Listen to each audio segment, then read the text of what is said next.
Ne de dumanlıdır başım, çandır dağı, çandır dağı.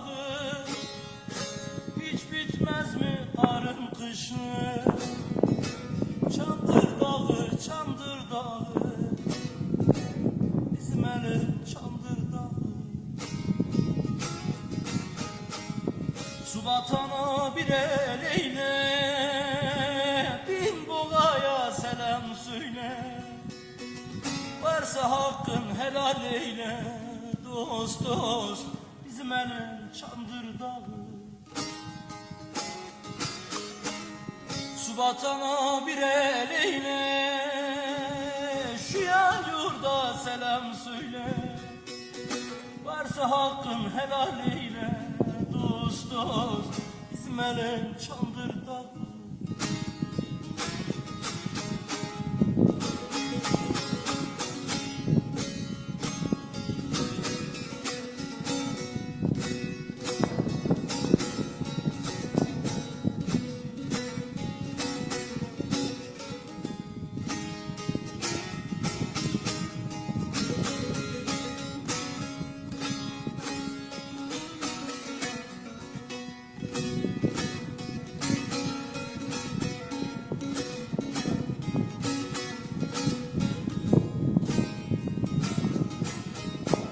Efkarlandım, destan dizdim, kalem alıp sen yazdın.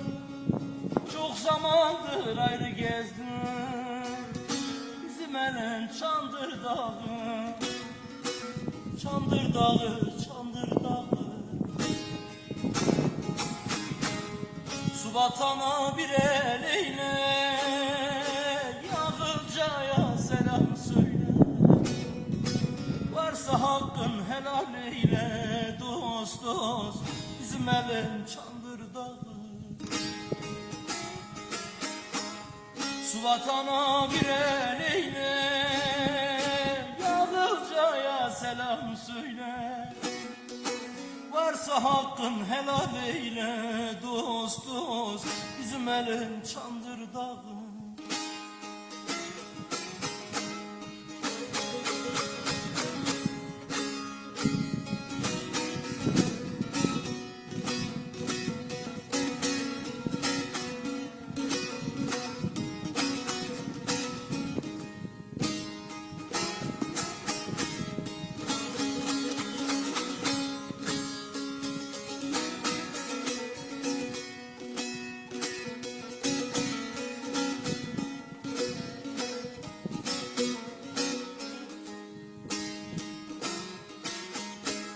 Dertli duman övdü seni, hiç soran olmadı beni.